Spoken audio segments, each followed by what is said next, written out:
Welcome to Don't Mind Me, I Just Have ADHD, the podcast where fierce kindness meets the unfiltered truth. A one-stop shop about all things ADHD, where we smash the stigma and mystery around ADHD, depression, and the masks we wear at work and in life. I'm Ron, your ADHD guy, your guide, and your reminder that being different isn't a flaw. It's a biological advantage, a signal that you were never meant to blend in. You were built to make a difference.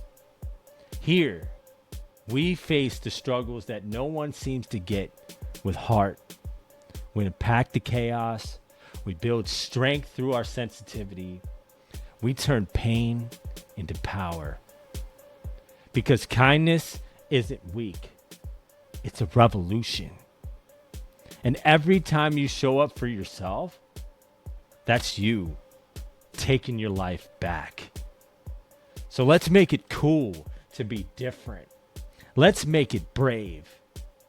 Let's make it yours. If you want growth, specifically for marketing, is you want to try not to chase every trend. Maybe record your ideas, but not chase every one. And instead, kind of build a system where you're setting goals, you're testing what's working, and you're trying to improve over time.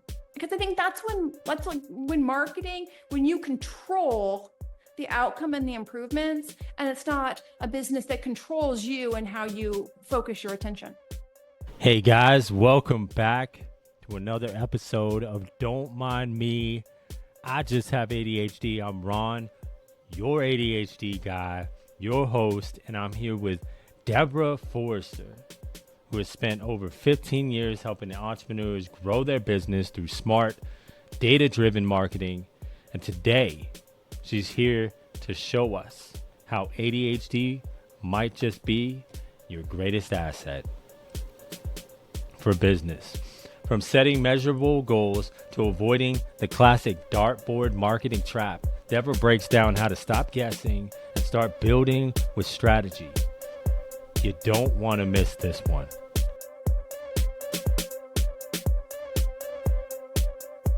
If you've been white knuckling your way through adulting with ADHD, burnout, or just too many browser tabs open in your brain, I've got you.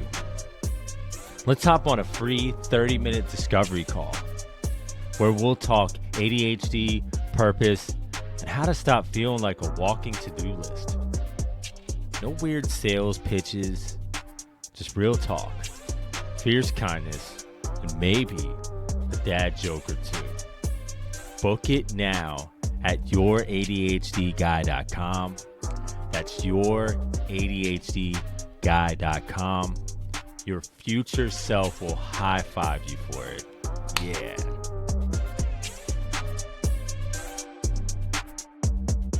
Hi there, guys. We're here with Deborah Forrister, who's been a business educator for the last 15 years.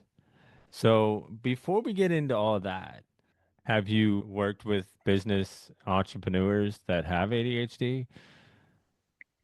Yes, I think some of the best entrepreneurs or business owners that I've had have a degree of that, right? I think Yeah. there's always a degree, right?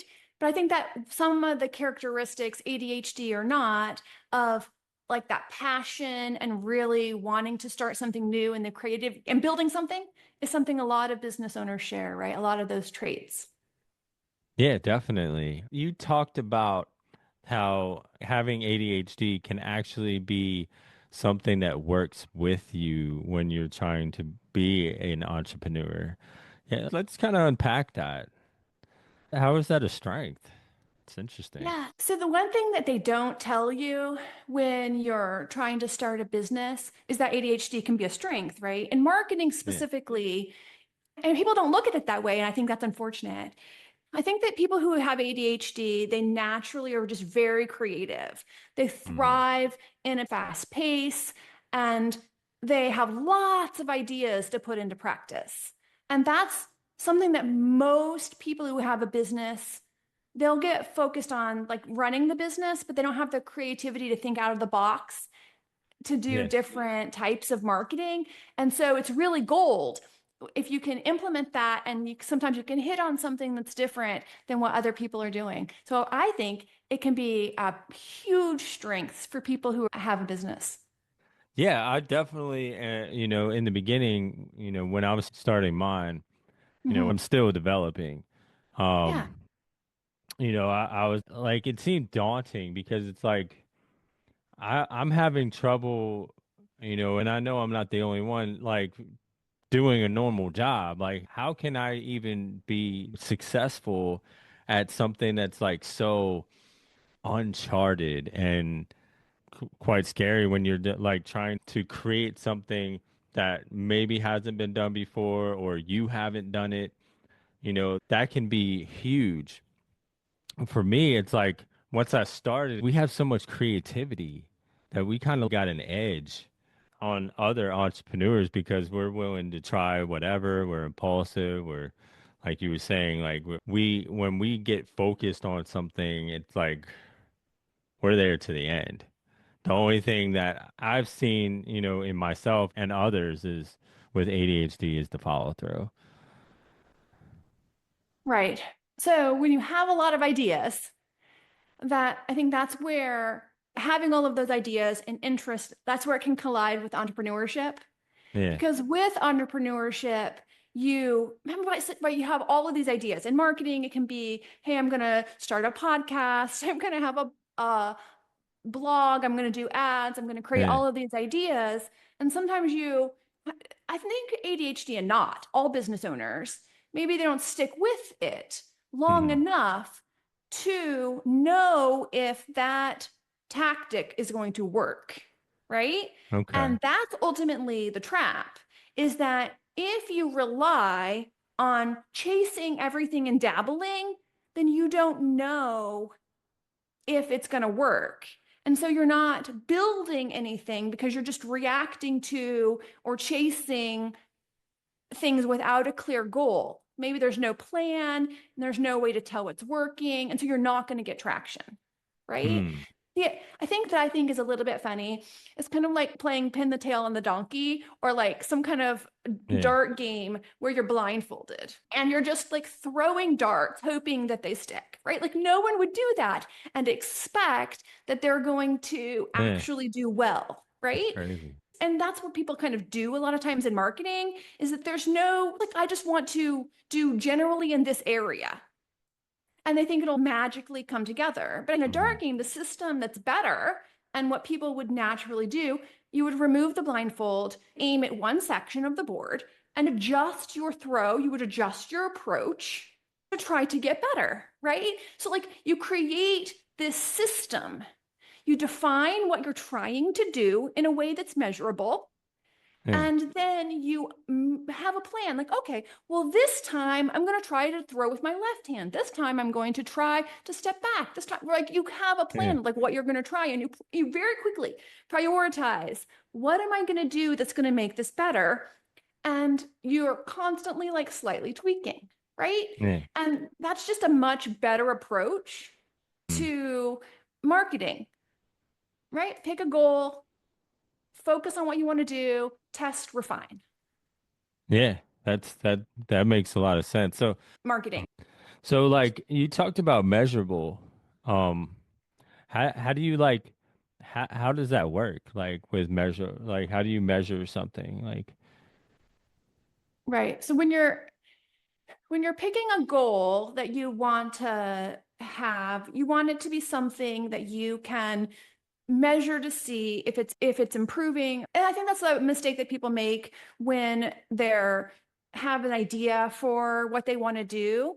Their yeah. goal is either way too maybe big, so it's not something that they can attain immediately, so they'll get burnt out. So you say, okay, well, before that goal, what's a goal that I can say will dictate my Yeah. my actions today or next week to get to a 5-year goal? Hmm. So I think it's deciding something measurable so you know you're making progress. Something, but and you want the goal to be meaningful so that it has impact on your marketing or your life. And then I think the third part of setting a goal is something that it's achievable.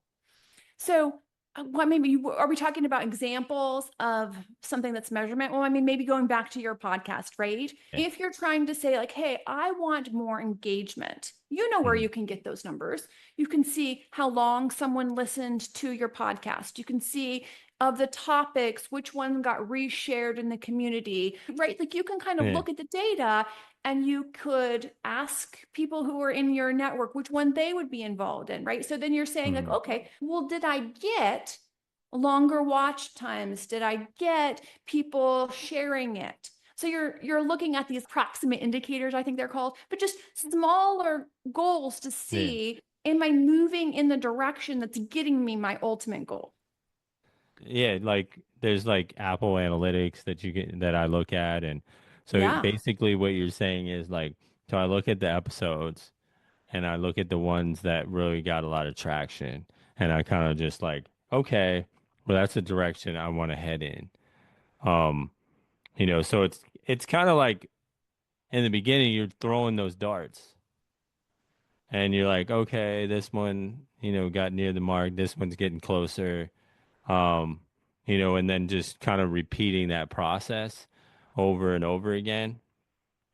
How do you stay within those like bounds of like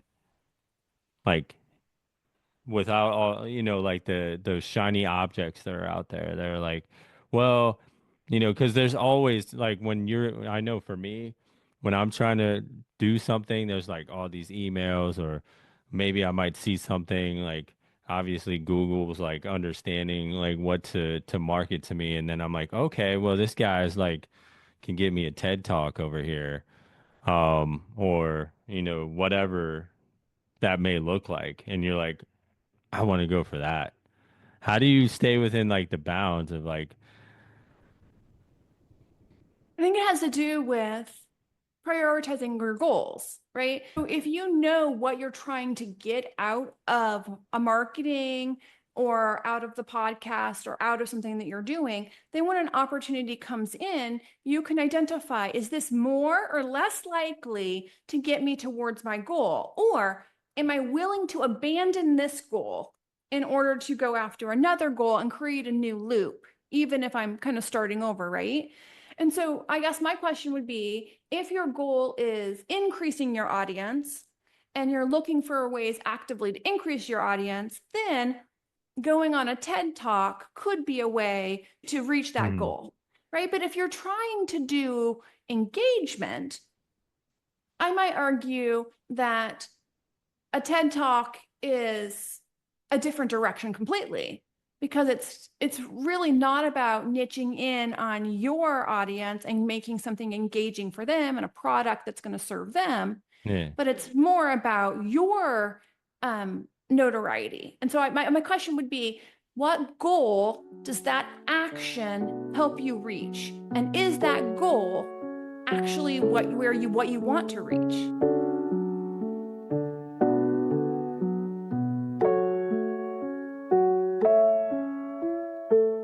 So how do you make a good goal?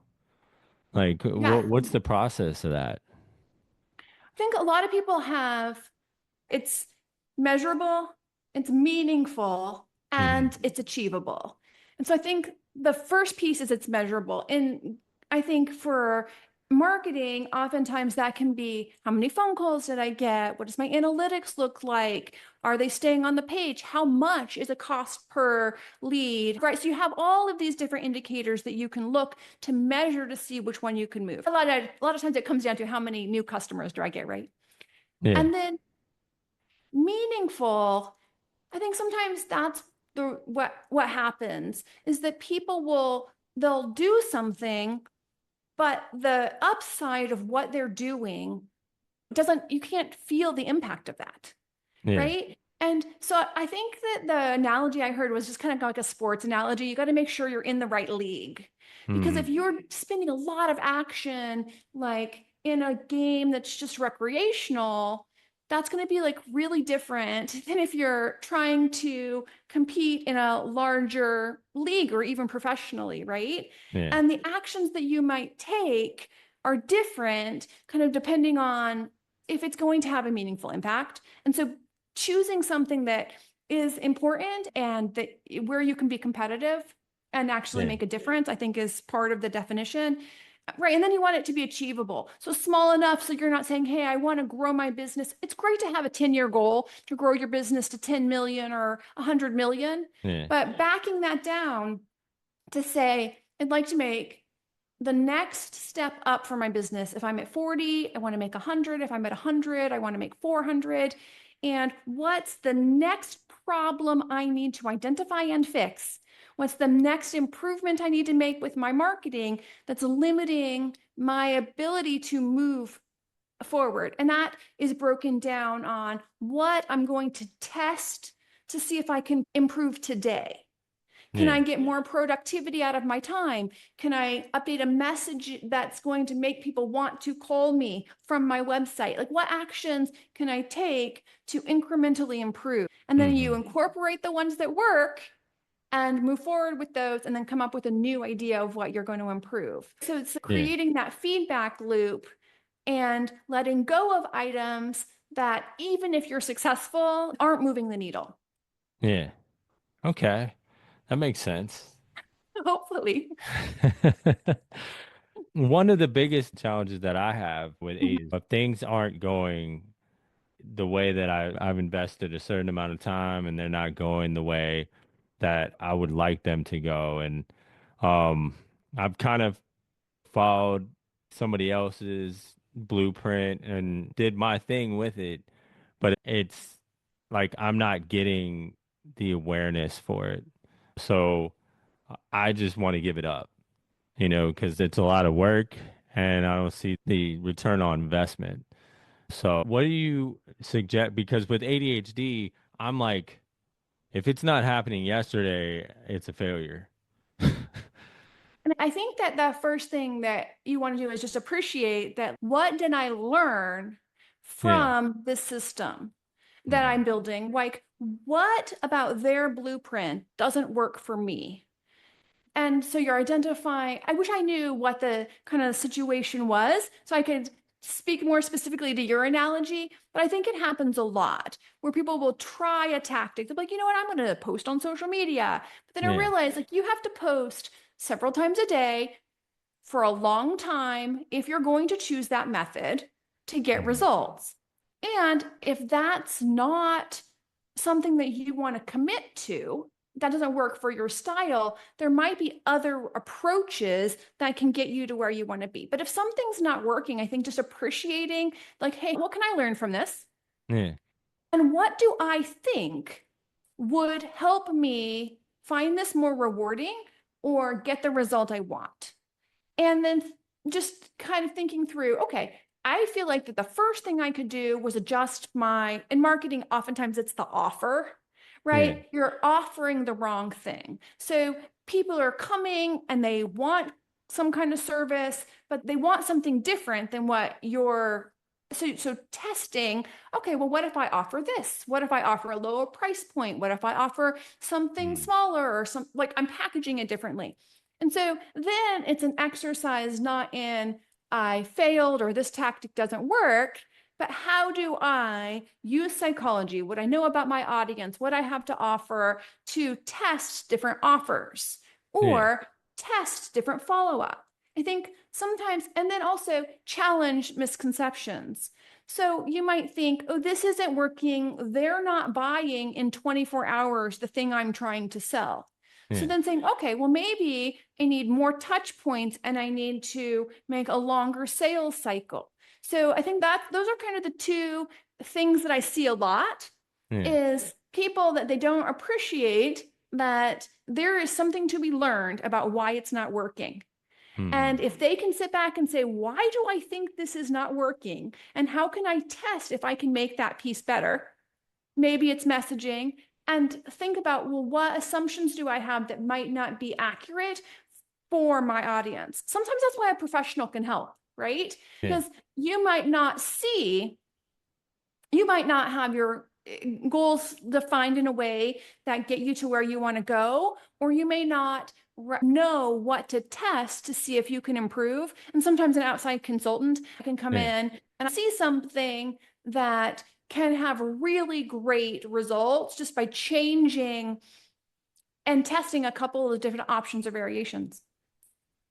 Okay. So you would say, like, if you get to that point of being stuck and you're kind of doing it on your own, like it would be more beneficial if you had like a consultant or a coach like helping you. Not always, but I think that that can be helpful, right? I think if you're trying to, if you're just trying to define a goal, and maybe you ask yourself, I'm feeling scattered and I'm thinking, what were the last three marketing efforts I tried to do? And what was the goal of each? Hmm. And if you don't know what the goal of each was, that tells you need to define what metric you want to move. Is the metric nurturing an audience? Is it getting money? Is it building connections? Is it selling a digital product? Hmm. Like, what is the thing that you're trying to move?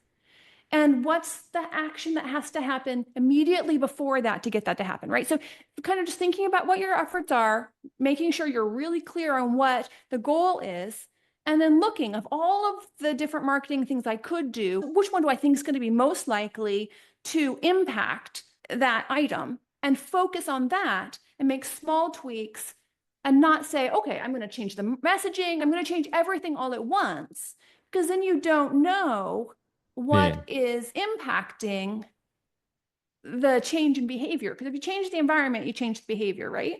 So Yeah. it's just more focused on incremental changes instead of changing everything, is would be the recommendation.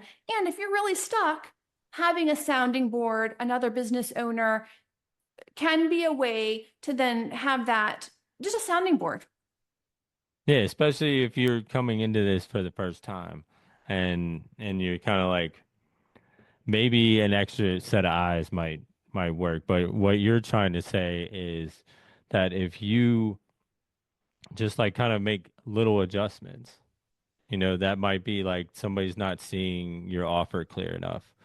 Um, Say like I'm trying to sell like dog art, abstract dog art on Etsy Right. and no one's buying it. Um, what would you say like for that example of like how would that like how would you increase that? What would you look at first? My experience is mostly with um look like service professionals, Okay. right? So businesses, doctors, lawyers, where you're solving a problem. Hmm. And so for when you're solving a problem for someone, it's a little bit different because there's already demand, Yeah. right? Like someone already knows that they have whatever, a legal problem, medical problem, a financial problem that's causing them stress, and there's some urgency related to it. I wonder if dog art's a little bit different because there's an element of like kind of like a demand generation, right? Yeah. And so I think it's identifying the problem. Is the problem that not enough people are seeing your art? Yeah. Or is it that they're not selecting your art over all of the other people? Hmm. And so identifying for myself, oh, I'm getting a lot of people seeing my art, but how do I make it be the one they select? And then you're adjusting like an emotional appeal. Is your photography good enough? Are the colors standing out compared to other people? Right. So you're adjusting if the goal is to be chosen compared to your competitors, Yeah. you would test different actions. And Okay. those actions would be, how do I make it stand out? Maybe it's price point, maybe it's customizability, maybe it's like, hey, this is a picture and it's your dog breed. This is names of your, like, so you Hmm. test ways to make yourself stand out. And if your problem on the other end is just no one is looking at it. 4 people viewed my product last month. That's Yeah. it. Like you wouldn't necessarily focus on differentiators because you don't have any traffic, right? Mm. So you're identifying what's going to make the most difference. And in that case, you're saying, okay, well, do I need ads? Do I need to improve my description? Do I have the right keywords? And so you're Mm. focusing on, how do I get visibility? Do I need to be right? And so it's like it's a different problem. Yeah. So it's just kind of like looking at like, Identifying what's your problem, and if you change this goal, i.e., I'm chosen more compared to the other dog art, or I have exposure to my dog art, you're identifying like what ultimately is the problem holding you back. And hmm you're setting a goal for how you might improve that key thing holding you back. And then you're yeah, starting to test, and you do want to have some kind of analytics, right? Because you want to know, yes, more people saw my stuff, or yes, more people yeah, selected me. And if you are just kind of going off your gut, or you're constantly changing, like, oh, you know what I need to do? Instead of dog art, I need to do cat art and hamster art. Like, right, like if you're just like yeah, going, that it's not going to work better necessarily in a new format. It would be maybe better to identify what can be done to improve it, so you're learning from it and kind of continuing to optimize the what you have. yeah. So it's just like identifying what's holding you back, instead of, hey, this isn't working. I need to just make like a totally different thing. Right. I think my recommendation would be, if you want growth, specifically for marketing, is you want to try not to chase every trend. Maybe record your ideas, but not chase Hmm. every one. And instead, kind of build a system where you're setting goals, you're testing what's working, and you're trying to improve over time. Because I think that's like when marketing, when you control the outcome and the improvements, and it's not a business that controls you and how you focus your attention.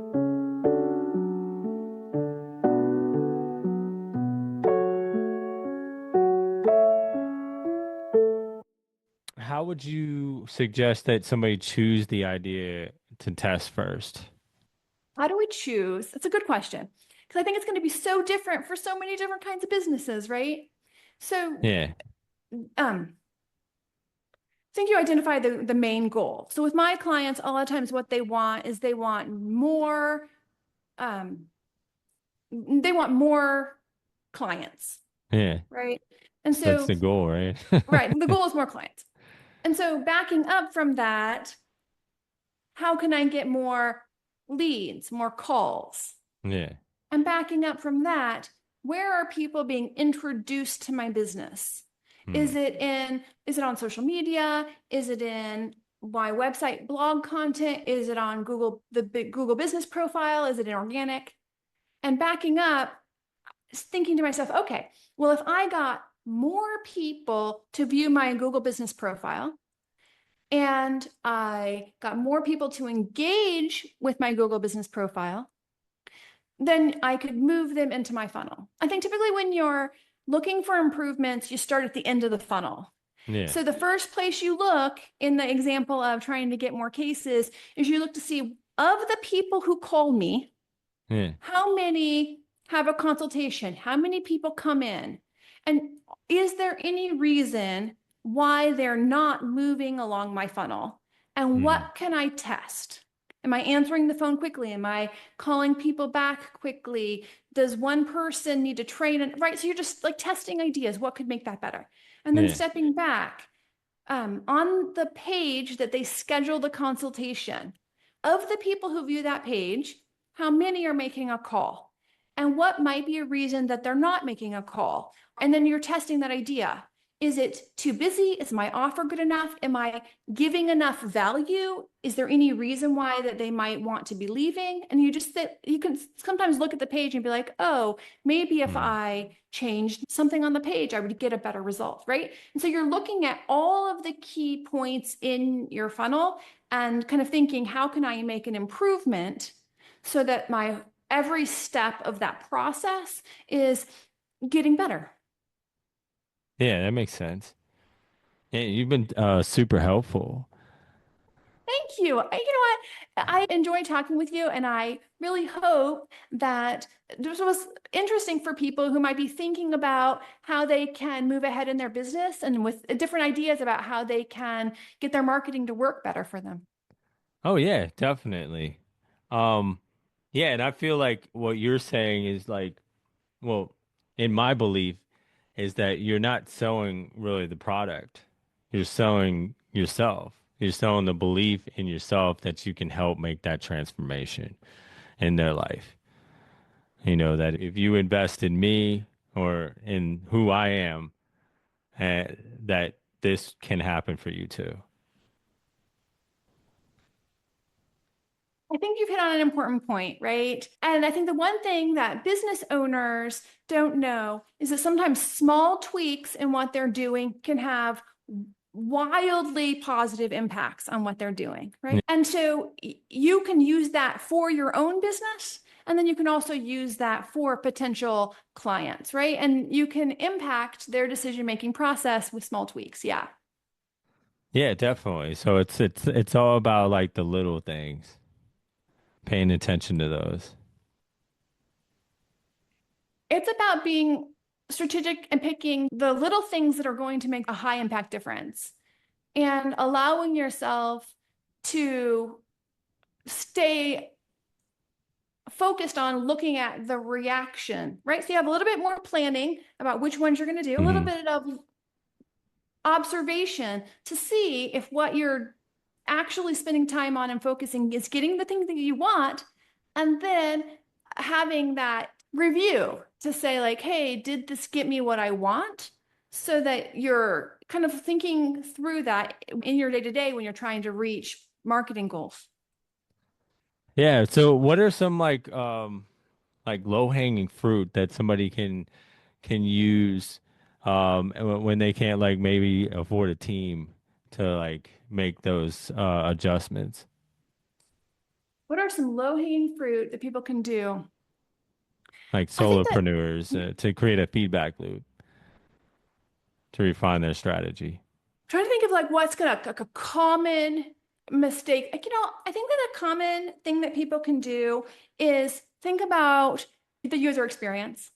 So what I would expect if I was interacting with a business for the first time, what I would want to know, what I would want to see, and having that critical eye of what you would do differently. I think oftentimes the opportunity that people overlook is that they haven't inventoried their assets. And so if Hmm. you have an idea of like, hey, I have this asset, I have this podcast I create, I have this networking group, I have these pure referrals, I have really happy clients, I have whatever my asset is, and then using that asset Yeah. to get more out of your marketing. And I think sometimes people they'll create something or they'll take a photo and they won't really think through, are there more ways I can use this to get my goal? And so a creative use of assets, I think, is another thing that a business owner can do right Hmm. now is to improve where their marketing is and improve the performance of their marketing. Okay. So yeah, that's interesting. Um, so in a time frame like mindset, like Mhm. so somebody's starting out, what when can some like a typical average time for somebody that could see success? Like what would that look like so somebody can actually make a measurable goal and not get frustrated because things aren't happening right away? Yeah. I'm trying to think about what the numbers are.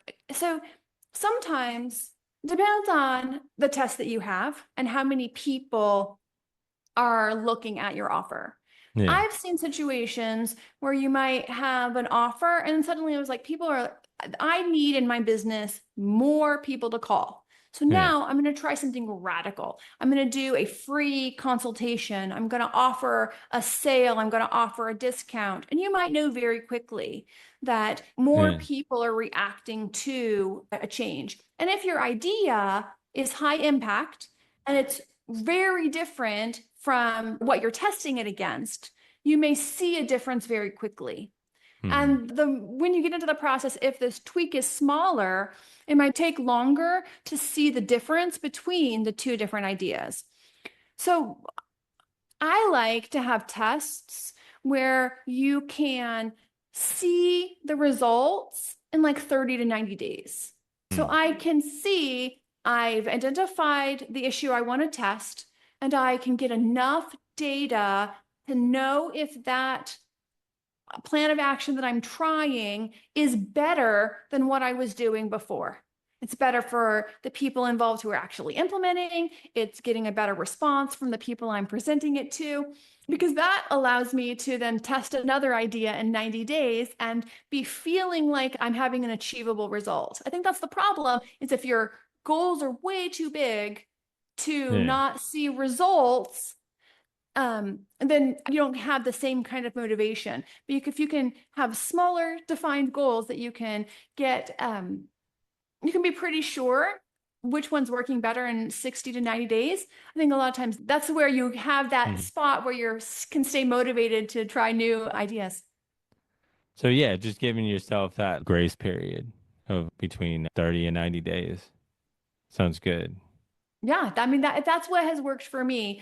It's actually really hard to be patient though, because you're like, hey, let's not introduce anything else for 30 or 90 days, and let's just see how people interact between these two options, right? Yeah. And then you'll know Yeah. different. You know what I saw in the news yesterday? I saw a test that a business owner had done, and I think he was selling shower heads. And he put a test, and he's like, okay, well, people, this is how much it costs if it's made in China. This is how much it costs if it's made in the US. And I want to test, is there a market to buy this item that's double the cost made? Do people care about that? Right. And I think that the results were 0 people bought it compared to, I believe the numbers were like 3,000 people bought the other Hmm. one. Right. So you can really test an idea very quickly to say, is do people's actions show you what they Hmm. want? Right. And Yeah. so if you can have an idea and you think to yourself, oh, I think I'm going to change my whole system, then creating a test to say, okay, well, do people want this new product? Are they intrigued by? And instead of committing to making a big change in your system and implementing that, we're Yeah. just testing to see, is this going to improve the engagement or get us our goal, right? And testing that first. Yeah, like testing like two different things and seeing which one instead of making like and that sounds safer and a lot more manageable, especially if somebody who's like, like me, who would be like, well, none of this is working, so I need to go in a totally different direction. And then that doesn't work, Right. creates all this frustration. So it's just like, okay, well, maybe I just need to try adjusting this price point or, maybe marketing it over here to these people. So that makes a lot of sense.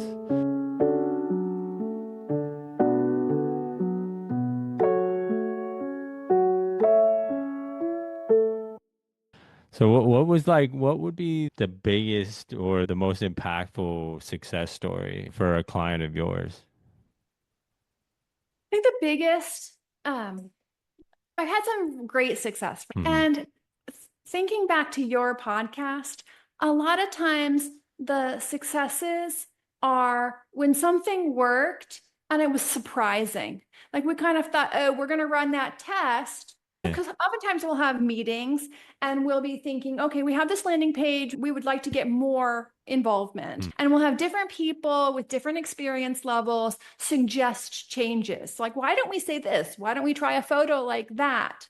And when you believe that history tells you one thing will be better, and then you do a test and you're completely surprised by what your audience tells you, I think those are some of the only times when we've tried something new, tried something we didn't, not all of us even convinced we're going to help. And you get like double digit improvements over what you're doing. And we would have never known Hmm. had we not said, okay, well, we're going to test this and that. I think that's the fun thing about marketing. And if you Yeah. have that creativity and you can tap into that on a regular basis, I think that's really exciting. That Yeah. there's so much potential there to possibly have a really great idea. And if you just don't implement all of them, if you just test to see which ones am I seeing signs will improve my marketing, then Hmm. you can really spend time focusing on optimizing and improving the ones that are like the big hitters, right? That really make a huge impact. So how do you generate those type of ideas?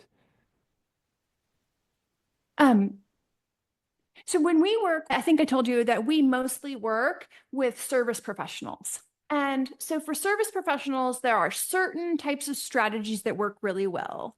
And the strategies that work kind of depend on the phase of your business. So if you are a kind of new business, Yeah. then you're figuring out what's your product. You need to keep your customer experience high, and you need good reviews, and you need good reputation. And your reputation becomes something that will help you get new business, right? So you're building, oftentimes that's the struggle, is defining your product, building your business, Yeah. and trying to sell more to your existing customers to kind of find how you can help them the most, right? Yeah. Oftentimes that's the first way that you get business, right? It's like I'll work with like eyelashes, and like their first customers are always like their family, right? And then it's their friends, and then it's their Yeah. friends' friends. And when they get a good reputation, then they can use that reputation to have a wider reach. Because now I can take that reputation, translate it online to something like a Google business profile. And now people know, oh, you've done good work in the past. You have photos of your good work. You've created these assets. And Hmm. now I can diversify the channels where I get new business. And once you have a channel that works, you have a referral channel, and now you tried Google Business, and now you think, okay, well, I'm going to boost that with ads. I'm going to try this over thing here on Facebook. And you Hmm. can compare it against your original channel, right? Because you Yeah. can say, hey, this is how much it costs to acquire through my Google business profile, right? This is how much it costs to acquire through Facebook or through Google. And then you can compare and you can see, well, which one should I continue to, and how can I make that better? Right. So I Yeah. hope that answered your question. It was a lot of words to hopefully answer the question of how businesses can identify their product, their market, their reputation, and then expand into different marketing channels. Yeah. So it's just testing the waters, and then this works over here, and then I can maybe test other things that might boost that, like amplify what I already have, Right. basically. Right. Create the foundation. Make sure that your customers are happy so you can get a good reputation. Leverage the reputation and the body of work to go after bigger projects and bigger goals and bigger clients and bigger results. Yeah. And then divert, once you have those assets and maybe messages that work, then you can diversify and see, okay, well, I have this message. How does this message work on Hmm. other ways that I'm touching my audience? And then that kind of diversification is a model that we see for like kind of early growth businesses a lot of times.